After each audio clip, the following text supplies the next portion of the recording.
Let's learn how you can permanently delete your 1xbet account. So let's start by opening our 1xbet application or website, it's whatever. So I went through application and I didn't find delete account option itself built in. So I'm assuming that you need to contact customer support for this also. But don't worry, because their customer support is one of the best and they are like answering in a second. So to go and contact customer support, you just need to click on menu in bottom right corner and scroll down on this slide and just click on support option.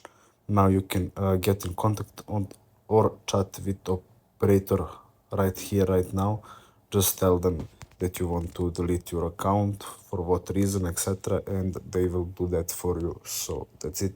Thanks for watching and see you in the next video.